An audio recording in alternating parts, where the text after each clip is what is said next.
Era al atardecer, cuando la parrilla emanaba humo, la jarra de limonada sudaba sobre la mesa y el lago brillaba como un espejo bajo el sol de julio. En el muelle, con una toalla sobre mi hombro y un plato de sandía en la mano, observaba a Lilia y sus primos jugando en la orilla.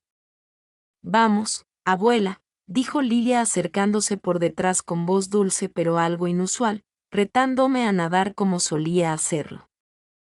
Antes de poder reaccionar, sus manos frías y decididas estaban en mi espalda y caí al agua, sintiendo el roce del aire. Después, el frío del agua me quitó el aliento. Intenté gritar pero solo llené mis pulmones con agua sucia y sofocante. Mis brazos se movieron frenéticamente, aunque no nadaba desde hacía años, no desde la operación en mi hombro que aún me dolía intensamente. Logré llegar a la superficie, tosiendo y luchando por respirar, parpadeando contra la luz del sol, y allí estaban, Lilia con los brazos cruzados, sonriendo, sus amigos riendo como si todo fuera una broma, Carlos junto a la parrilla con una expresión enigmática, Sofía bebiendo vino como si estuviera en una galería de arte, a solo 5 metros de su suegra que estaba tragando agua del lago. «Qué exagerada eres», murmuró en voz baja. Ni siquiera sé cómo terminé en el muelle, quizás fue por instinto o tal vez por vergüenza. Mientras me deslizaba por las tablas, mis rodillas se lastimaron. Tosí tan fuerte que pensé que mis costillas se quebrarían. Lilia me observó desde arriba y soltó una risita burlona. «Parece que sabes nadar, chica dura». Sus risas resonaron más fuerte. Limpié el agua de mis ojos y escudriñé sus rostros en busca de algún rastro de preocupación o arrepentimiento, pero no encontré nada. Ni Carlos ni Sofía ofrecieron ayuda. El olor a humedad y jabón de lavanda impregnaba el baño de abajo. Guardaba para las visitas inesperadas lo que necesitaba y utilicé la toalla de invitados, fina y áspera, que nadie usa a menos que sea necesario. El suéter mojado se adhería a mi piel, me lo quité con manos temblorosas y me quedé frente al espejo por un momento. La cara reflejada era la mía, pero con más edad, más suavidad y serenidad, sin sorpresa, sino con resignación. Un cansancio profundo, el que se siente cuando ya se intuía todo, me invadía. Regresé al pasillo, donde las voces llenaban la casa. Mientras tanto, Risas Liora permanecía recostada en el sofá, absorta en su teléfono móvil como si nada hubiera sucedido. Corbin ya se encontraba en la parrilla, volteando hamburguesas y disfrutando de una cerveza, mientras Saskia, sentada en la mesa con su computadora abierta, comparaba imágenes de casas en la playa como si estuviera eligiendo entre sandalias. «Te va a encantar esta», le decía a Liora mientras giraba la pantalla para mostrarle una casa con piscina climatizada y espacio para nadar. Nadie se molestó en mirarme, nadie se detuvo ni mostró señales de preocupación. Permanecí allí, invisible en la casa que yo. También colaboré con el pago del lugar donde solía bailar descalza junto a Liora en la cocina, decorando pastelitos a altas horas de la noche y contando historias hasta quedarme sin voz. Me senté en el borde de la barra, con el suéter aún húmedo pegado a mi espalda, mientras el cojín suspiraba bajo mi peso. Nadie más lo hizo. Liora abrió una lata de refresco y soltó una carcajada al enseñarle un memé a su madre. Yo las observaba con las manos sobre la mesa, la piel arrugada por el agua del lago y los años, y algo en mi interior se acomodó, no en calma, sino en certeza. No era olvido. Tomé la decisión de dejar de amar de forma consciente. En el pasado, asociaba el amor con servir incondicionalmente, entregándome por completo. Sin embargo, me di cuenta de que mi amor se había convertido en una rutina sin valor. En silencio, sin buscar interrumpir ni llamar la atención, simplemente me quedé allí, como una prenda olvidada que nadie busca recuperar. En medio de sus risas, experimenté una sensación de ruptura interna, sin derramar una gota de sangre. El amor se había transformado en una labor por la que ya no recibía recompensa. Esa noche, cuando las risas cesaron y los vasos de vino quedaron abandonados en el fregadero como si nunca hubieran sido utilizados, decidí caminar. Al regresar a mi habitación, cerré la puerta suavemente y fui envuelto por el silencio como un manto denso y silencioso. Me senté al borde de la cama durante un buen rato antes de inclinarme y extraer el baúl de cedro, que crujió con su característico gemido. De inmediato, el aroma a papel antiguo y a las bolsitas de lavanda me envolvió como un recuerdo. Allí estaba mi archivo personal, la prueba silenciosa de cuánto los había querido a todos de la única manera que sabía. Había recibos de las clases de piano de Liora, muchos de ellos con anotaciones de descuentos por pago, notas previas de profesoras ya desgastadas, dibujos de cumpleaños con corazones torcidos y abuelita mal escrito, sobres con mi caligrafía dirigidos a odontólogos, psicólogos escolares y actividades extracurriculars por toda Guadalajara. Saqué una carpeta etiquetada como Educación Liora. Dentro se encontraba la carta original del banco confirmando la transferencia de 750,000 pesos del fondo universitario, dinero ahorrado durante años, bonificaciones que no utilicé, reembolsos que no gasté, vacaciones que nunca tomé. Pensé que estaba construyendo su porvenir, pero los futuros edificados en silencio, sin agradecimiento ni reconocimiento, se resquebrajan como muros antiguos. Llevé la carpeta hasta el escritorio y me senté bajo la lámpara cuya luz zumbaba débilmente, apenas iluminando un cuaderno nuevo que había permanecido sin uso durante años. Al abrirlo, contemplé la primera página en blanco y, con determinación, comencé a escribir: vamos a descubrir quién me aprecia sin mi dinero. A continuación, tracé 2 columnas: quién nota y quién evita. Al principio, me pareció despiadado, como si estuviera llevando a cabo algún tipo de transacción, convirtiendo el amor en una cuestión de números. Sin embargo, a medida que reflexionaba más al respecto, todo cobraba sentido. No era crueldad, sino claridad. Había entregado mi amor sin límites ni reservas, pero ellos lo interpretaron como una obligación. Mientras el reloj marcaba los minutos en la mesita de noche, la casa permanecía en silencio, manteniendo la ilusión de una familia perfecta. Observé la primera página en blanco y, con determinación, escribí el nombre de Liora Evita. Cerré suavemente el cuaderno y lo guardé en el cajón de mi mesita de noche. Sin dudarlo, tomé el sobre que Delfina me había dado en primavera, el cual aún conservaba la tarjeta de Pedro en perfecto estado. Al escuchar el chirrido de la puerta mosquitera, recién despertada, noté que solo una persona estaba usando la entrada lateral. Sin titubear, Delfina irrumpió en mi hogar. «Ábreme, pequeña», exclamó. Traía consigo panecitos y una dosis de realidad. En la cocina, rebuscaba en mis armarios, sacando 2 tazas y sacudiendo la cabeza, como si hubiera entrado en un caos que había anticipado durante años. Su chamarra turquesa crujía mientras se movía, la misma que llevaba el día que enterramos a Clemente. Parecía como si, cuando intentaron sofocar tu alma, respondieron: «Toma asiento, yo me encargo». Tomé asiento al lado de Delfina, quien extrajo una carpeta de su amplio bolso y la colocó con delicadeza sobre la mesa, junto con una tarjeta que decía Pedro Holguín, abogado de herencias. Mientras desenvolvía un panecito, mencionó que guardaba meticulosamente cada detalle, especialmente cuando se trataba de asuntos financieros. Cuando te alimentas, no te preocupas por preguntar cómo estás. Al mirar la carpeta, recordé escribir cheques en esa cocina. Me acordé de omitir viajes para que el fondo creciera.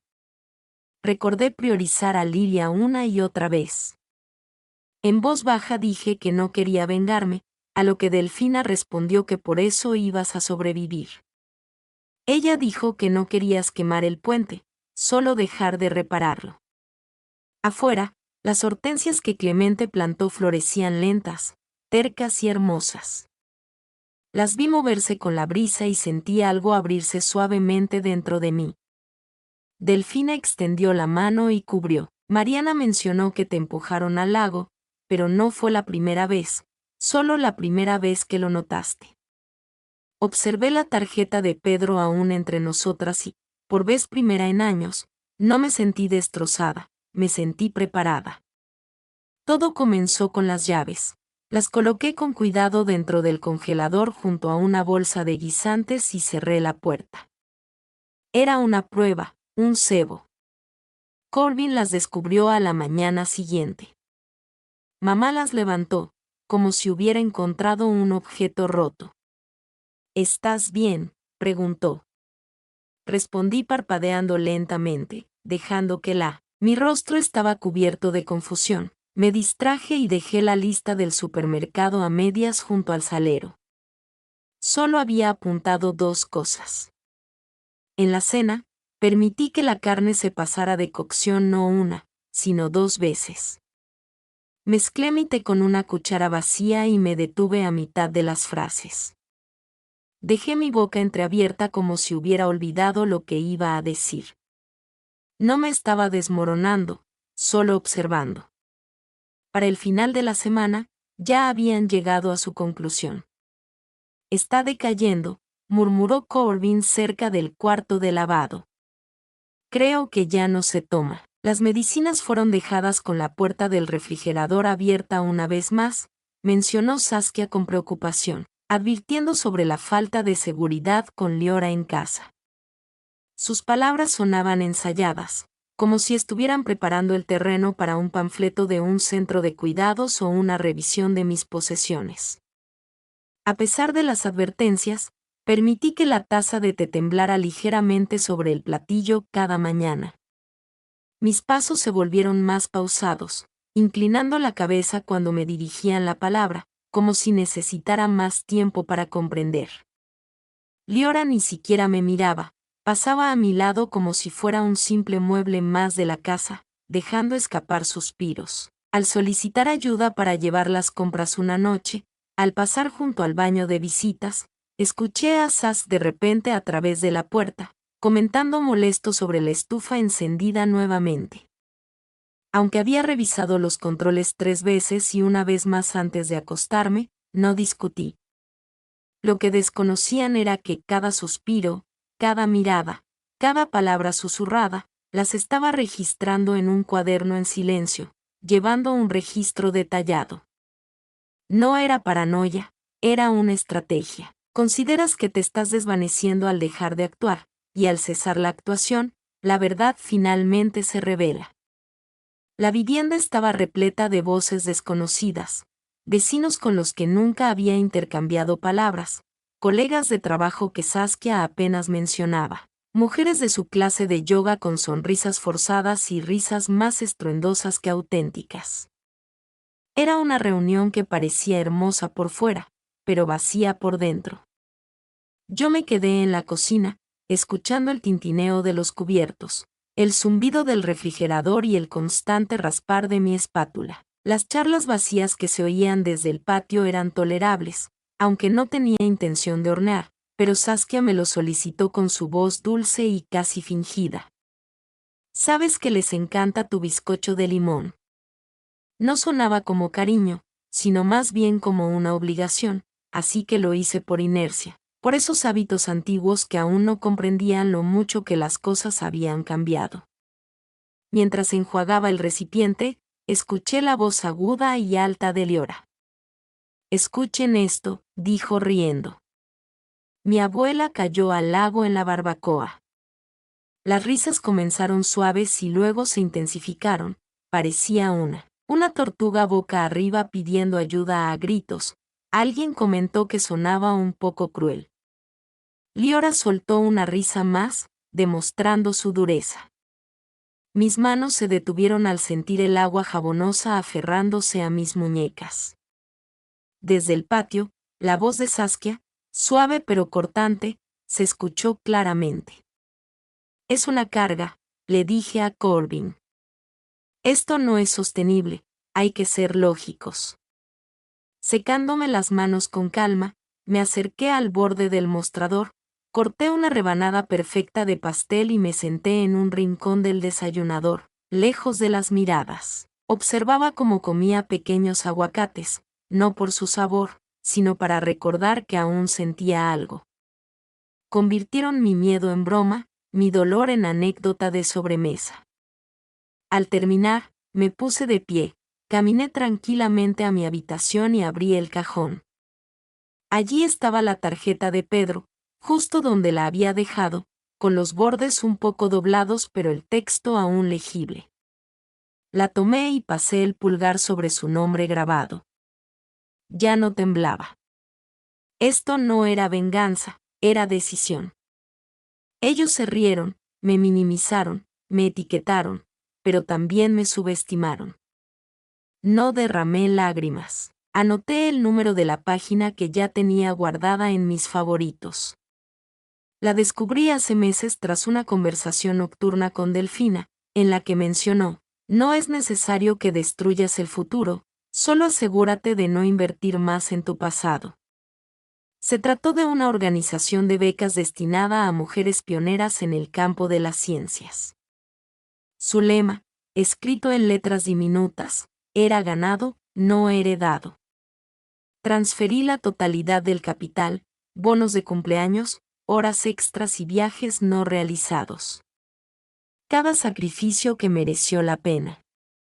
La confirmación por correo llegó de inmediato, sin lugar a dudas. Esa noche, preparé una maleta con lo esencial: una camiseta de Clemente, 3 suéteres, mis guantes de jardinería y una foto de Lilia cuando era pequeña, dormida en mi pecho. Dejé atrás el resto: la vajilla nunca apreciada, las toallas dobladas con esmero, la despensa llena con mis cheques de pensión. Me llevaba solo lo que aún me pertenecía. El billete de tren era digital, solo de ida, con salida temprano hacia un destino de pinos plateados. Delfina, a quien conocía allí, me había dicho que tenía un jardín y que en el desayuno nadie hacía trampas en el ajedrez. Les comuniqué a todos que me iba. Carlos, sin siquiera mirar, le dijo a Delfina que iba de fin de semana. Mientras tanto, Lilia pasó junto a mí con auriculares, susurrando que tengas un buen viaje. Sofía no se molestó en preguntar hacia dónde dobló la servilleta, la manipuló con tanta naturalidad como si estuviera hablando del clima. Ninguno se ofreció a asistirme con la maleta. Esa noche logré dormir profundamente por primera vez en años, sin alarmas, sin planificar, sin la ansiedad de anticipar la próxima solicitud que me robaría un pedazo de tranquilidad. A las 5:30 de la mañana, preparé té, ordené la cobija al pie de la cama y me dirigí hacia la puerta. La casa estaba en silencio, sin siquiera el zumbido de un mosquito. El cargador no dejó ninguna nota ni rastro, cerró la puerta con cuidado y salió con su maleta en mano. Pedro lo llamó por cortesía, pero yo sabía que no era por eso. Carlos, Sofía y Lilia fueron convocados a su oficina porque no creían que él fuera el responsable, al menos no hasta escucharlo decirlo en voz alta, no hasta que fuera algo irreversible. Sentados frente a él, se mostraban confundidos y rígidos, con las manos cruzadas, como si fuera una reunión de rutina. Lilia se mordía el labio, Sofía parecía aburrida y Carlos no apartaba la mirada de la puerta. Pedro no perdió tiempo y abrió la carpeta lentamente. Extrajo una carta y leyó a aquellos que, al confundir mi silencio con aprobación, se mofaron mientras yo luchaba por salir a flote. Edificaron una vida sobre mis hombros, ignoraron mi presencia y utilizaron mi cariño como arma. Convirtieron mi temor en diversión, mi lealtad en oportunismo, mi edad en insignificancia. Por tanto, permítanme ser directa: el fondo para la universidad ya no está disponible, ha sido redirigido a un lugar que valora la curiosidad por encima de la crueldad. La casa no será heredada, sino donada, mi testamento ha sido modificado, ustedes no están incluidos en él. Esto no continuará. La venganza es una revelación para mí. Aprendí que el amor sin límites puede convertirse en una forma de esclavitud, y ya he cumplido mi parte. Pedro hizo una pausa, nadie dijo nada y él continuó observando. Esperé pacientemente, esperé algo mejor, pero luego decidí detenerme. No volverán a saber de mí, no podrán encontrarme, pero mi presencia se sentirá en el silencio que dejo a mi paso. Ese silencio no está vacío, es un logro. Doblando con cuidado la carta, la guardó en la carpeta y los miró. Los labios de Lilia se entreabrieron, pero no emitió sonido alguno. Los ojos de Carlos estaban cristalinos, su mandíbula relajada. Sofía parecía a punto de hablar, pero finalmente se contuvo. Pedro se levantó con calma habitual y guardó la carpeta en su maletín sin dejar cabos sueltos. Delfina me relató que comenzó en silencio con una puerta que se cerró de golpe y una quietud inquietante detrás.